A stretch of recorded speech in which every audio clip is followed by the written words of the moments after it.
Hi Sunday Club. Hi. We're not lying out in space, in case you think that. We're in Aaron's room. He's got a tent over his bed that looks a bit like space. So that's where we are. We haven't launched out of this world, unfortunately. That would be very cool, wouldn't it? Yeah. And we're here because this week's Sunday Club, we're going to be looking at stars. And before we start, I'm going to hand over to Martin, who has very kindly agreed to do a little video for us explaining about his telescope and how he uses it to look at the stars. Hi. Hi, Ruben. So we'll pop in Martin's video here so that he can explain to you a bit about the stars and his stargazing hobby. So this is my guide to stargazing in summer. A problem because the sun rises in the summer at 4:28 and sets about 10 p.m.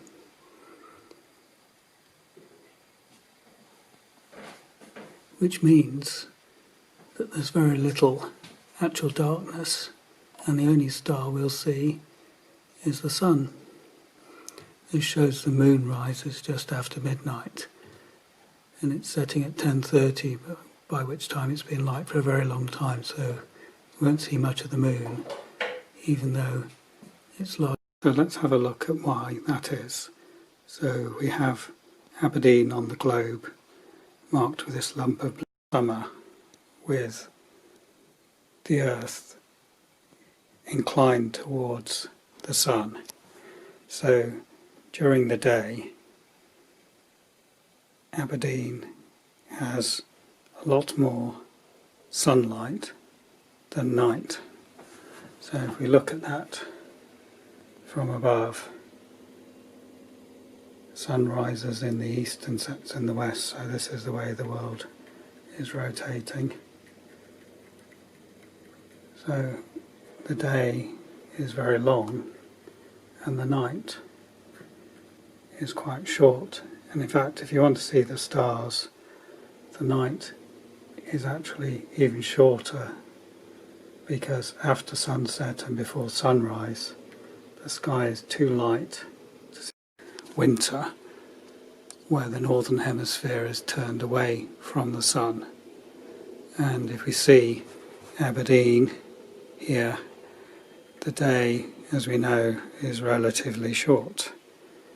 So we do get daylight. We're not in the Arctic Circle, so I haven't quite got the sun in the right place. But the night is very long and very dark. So in the winter we get much longer when we can see the stars. Obviously this is daylight, but there's very little clear sky.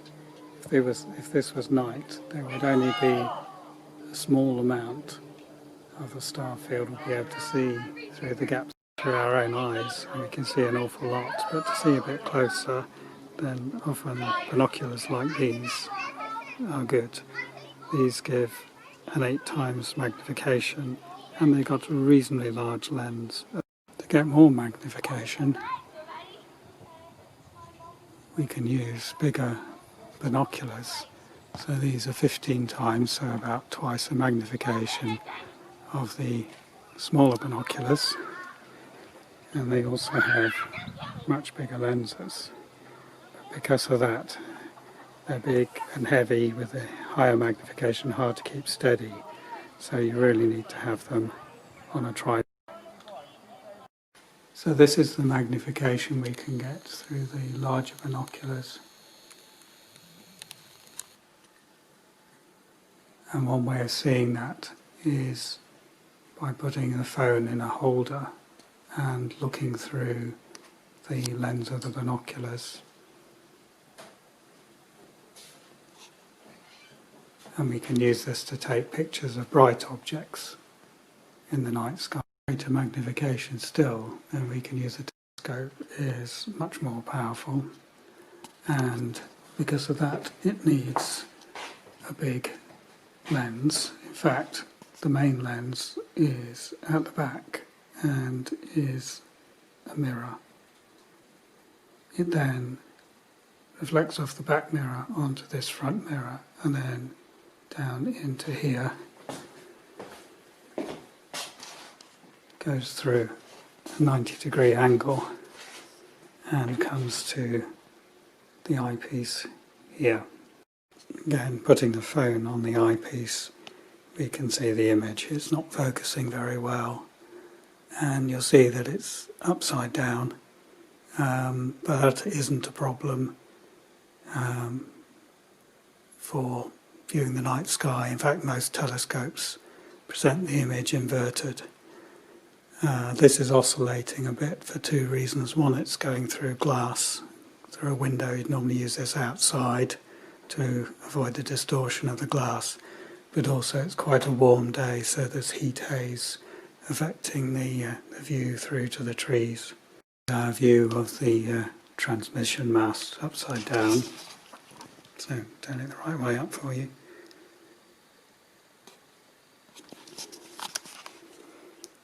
And this eyepiece will in fact zoom in even further, but that's really at the limit of its data. You can see the individual elements of the mast now. It is controlled by an app, in this case on the tablet, and I can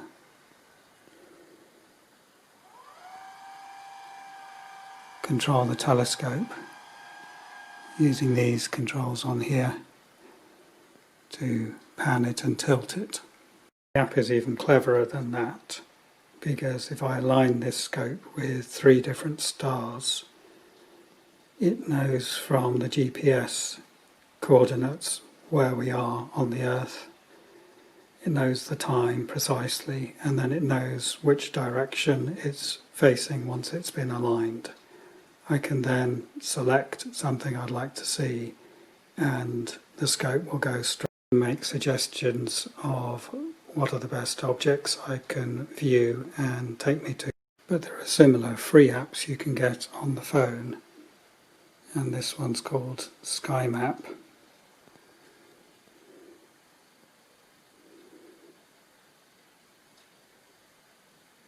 What this will do is it will track where you're looking and show you where the constellations and planets are. I thought we'd look at some pictures I've taken. This is through binoculars of the full moon, and this is through the telescope looking at the edge of the full moon, and you can see some of the features that the moon isn't completely spherical. You can see some of the ridges from the craters on the. It's best to look at the moon when it's not full. When the shadow falls across the surface of the moon, then you get a much better impression of the craters along that line where the light comes through. So you can see ridges of mountains thrown up at the edges of big craters, and then within the craters, smaller craters. This is a picture of the moon at twilight, with, you can see some of the evening colours in the clouds around the moon. In this picture there's a plane coming into land in Aberdeen, just passing in front of. This is a picture through the binoculars of Venus passing close to the Pleiades, the Seven Sisters, which is a small constellation, cluster of stars. And you can see how much brighter Venus, the planet, is, just illuminated by sunlight compared to. This picture is taken with the camera with a very long lens, and it shows Jupiter with 4 of its moons. There are 4 moons that are almost visible by the naked eye, but certainly visible through binoculars. And you can see there are moons in the same plane, and they move around. Sometimes you have all 4 on one side, sometimes 2 on one side and 1 on. And this photograph I like because it shows the northern lights when they were just about visible to the naked eye, but clearly visible on a long exposure on the camera.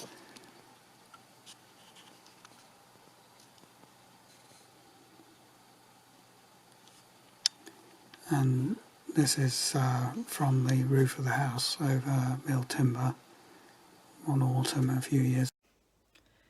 So thanks for that, Martin. That was really cool. Stars are amazing and they're so beautiful. I love looking at the stars just when you're outside and it's a clear night and you can see lots of stars, especially if it's winter time and really frosty. You can see the stars really beautiful. So what do the stars look like in the sky, Aaron, when you look up and you see them? They twinkle. They twinkle. So yeah, they twinkle and sparkle and they're very pretty. Now, we're going to do a little experiment before we get into our Bible story to show you a little bit about why stars twinkle when we look at them when we're standing on Earth and looking up at the stars, why it looks like they're twinkling. So for this experiment, all I'm using is a torch so that it shines light straight up at the ceiling, and a glass of water, kind of half filled with water. So what I'm going to do is I'm going to put the light on the torch. I don't know, put the light off in a minute, and we'll put the torch up at the ceiling. But then I'm going to swirl this and put it over the light, and we'll point the camera up at the ceiling so that you can see what it does. So let's have a go. Okay, so you can see it's very dark. Now, there we go. So move that so it's not right on the light. So there we've got the light shining on the ceiling. Now that's just the torch on its own. Now I'm going to put the swirling water over it. Wow. It's spinning round and round. Yeah, so it's quite a big light, so it's quite strong, but it's got a bit of twinkle. So when I had the torch on, it just had one solid light that we could see, that dot of light on the ceiling. But when I swirled the water and put it on, it made the light kind of move, and that shows us a little bit about how a star twinkles, because a star doesn't actually twinkle. It's like the torch, it's just a constant light. But because we're seeing it from really far away, and that light, for us to see it, has to pass through Earth's atmosphere, the atmosphere, what we're seeing is it passing through turbulent air. So like the water swirling, that's what makes it look like it's kind of twinkling.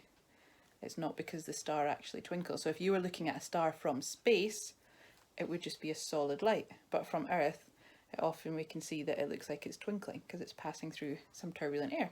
So that was a cool star fact that I learned from Aaron's Science magazine. So we thought we'd share that and that experiment with you. Now the Bible story we're going to look at this week mentions stars in it.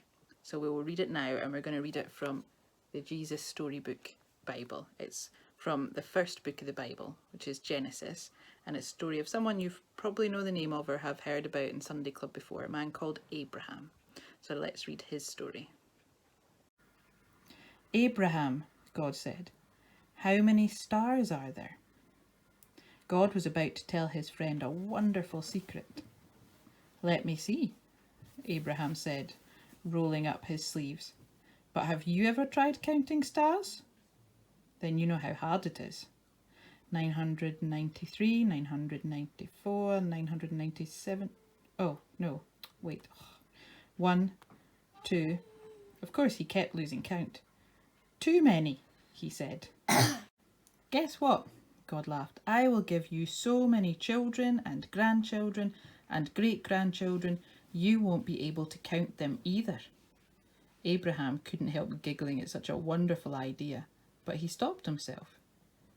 How could he have a family? Don't be silly, he didn't have any children, let alone grandchildren. He wiped away a tear. Anyway, it was far too late for him to start having babies at his age. He was 99 years old. What could God mean? "Abraham," God said, "believe me." And then God told Abraham his secret rescue plan. "Abraham, I will make your family very big," God promised, "until one day your family will come to number more than even all the stars in the sky."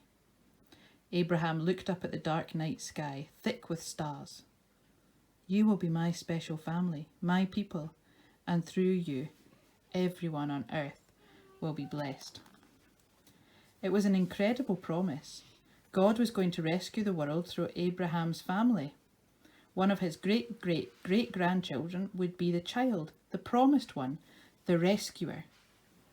But it's too wonderful, Abraham said. How can it be true? Is anything too good to be true? God asked.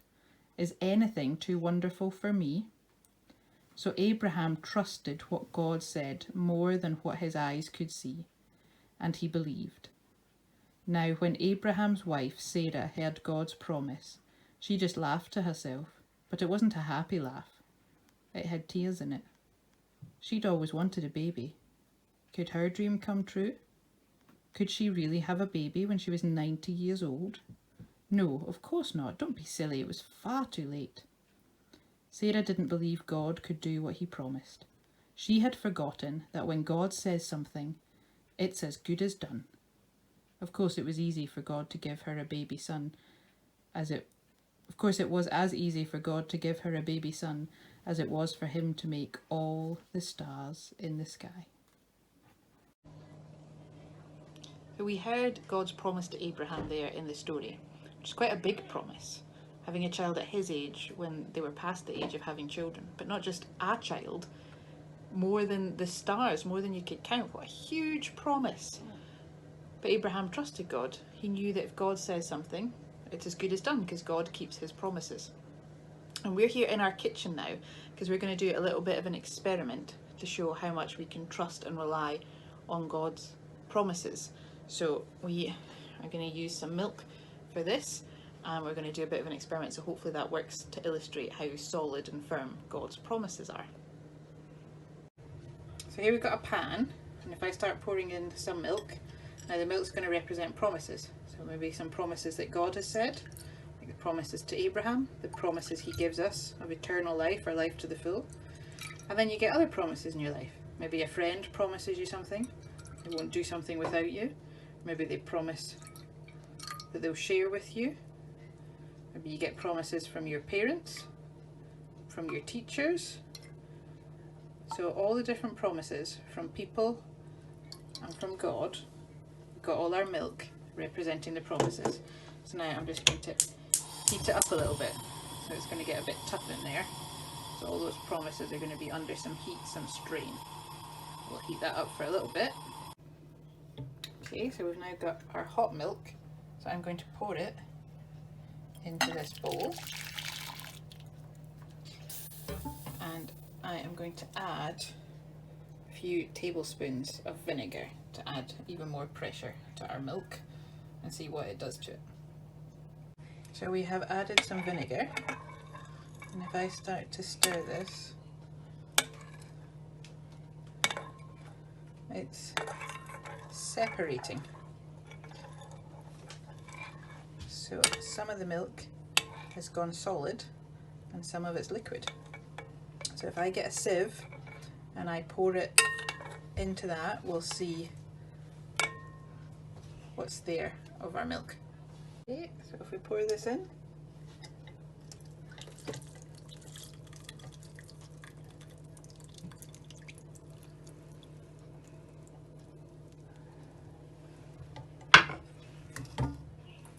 so some of our milk is there, it's fairly solid, and others are liquid. So we'll take this out and have a feel of it and see what it's like. So here we go.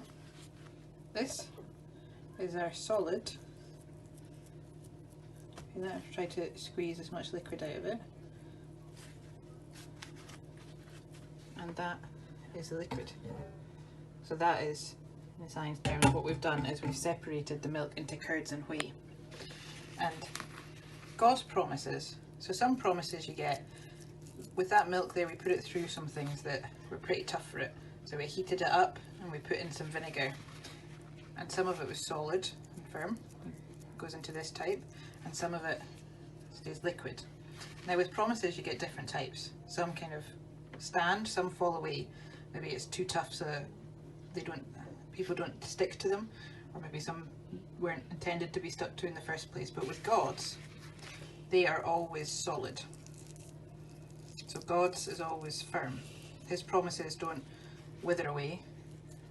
They can stand up to anything. So what God says is true. We can trust him. So if we go back now to the story of Abraham and see that incredible promise that God gave Abraham about having more descendants than the stars, we'll see what happened with God's promise and if it stayed solid.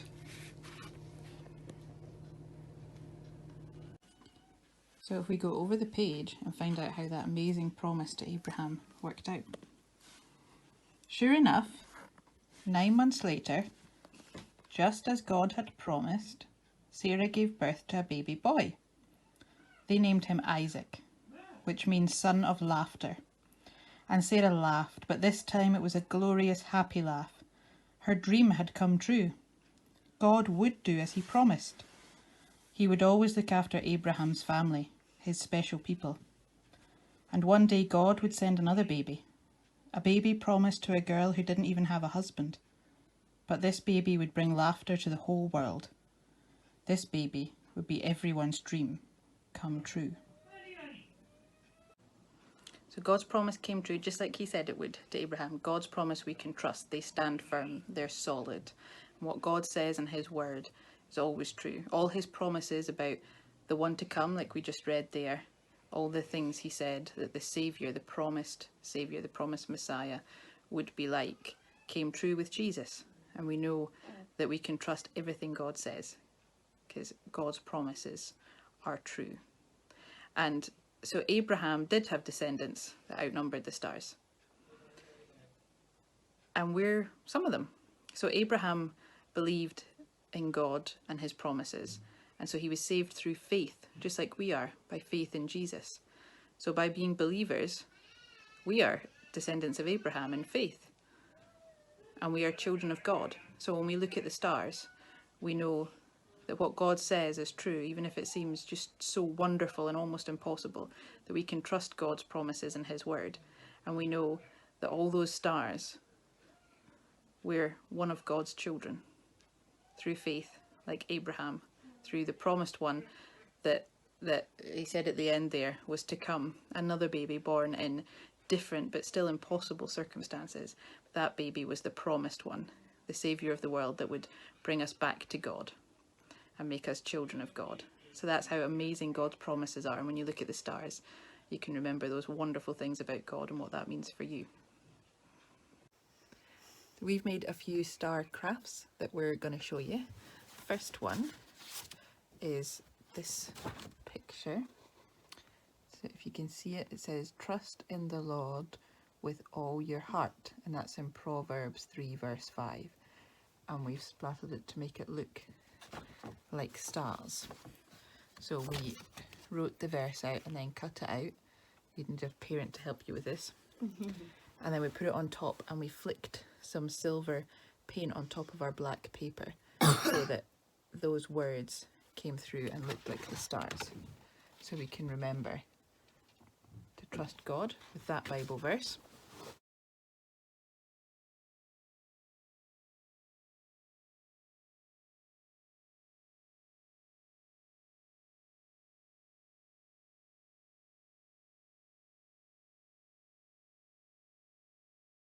Or you could just paint it in silver, or if you've got star stickers, maybe you could make a constellation that says trust or something, so you can make a star picture to help remind you that you can trust God and his promises.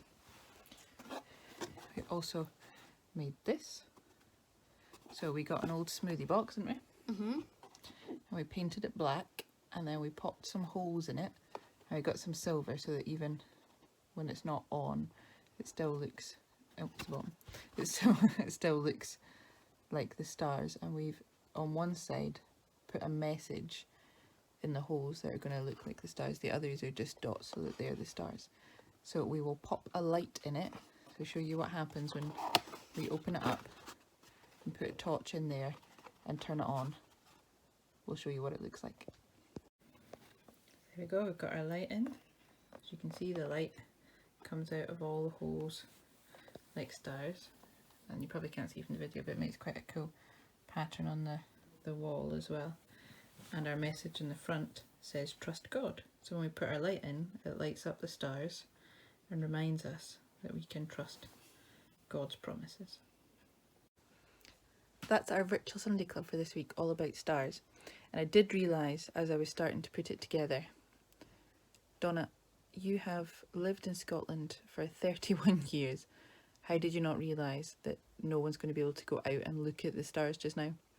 Because it's July, and so in Scotland, one of my favourite things about summer in Scotland is the days are so long, so it's still nice and light outside, really late at night, which is great, but it's not great when you want to look at stars. So as I realised that and thought, oh, I was going to tell you all to go out and have a look at the stars, but you probably can't because you'll be in your bed. But then I just thought, well, do you know, God said, but the stars are still there.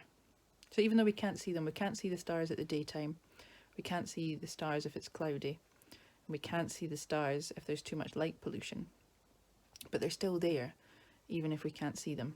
And I think in hard times, like lockdown and everything that's going on has been quite hard for all of us, that even though it doesn't feel the best, we can still trust God's promises. Those stars are there whether we can see them or not. So whether things seem to be all rosy and going really well or not, God's promises, we can still hold on to them even in the tough times. So hopefully the stars will remind us of that, and you can make your star pictures.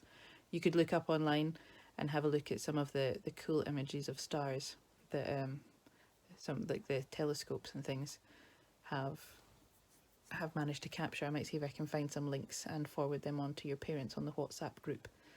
So show us your star pictures, and soon we'll be able to actually go out and look up at the stars at night time, which will be lovely. But in the meantime, we know they're there, and we know that God is there, and we can trust his promises, just like Abraham could trust that almost impossible promise, but nothing's impossible for God. So we can't wait to see your star pictures and see you guys on Zoom.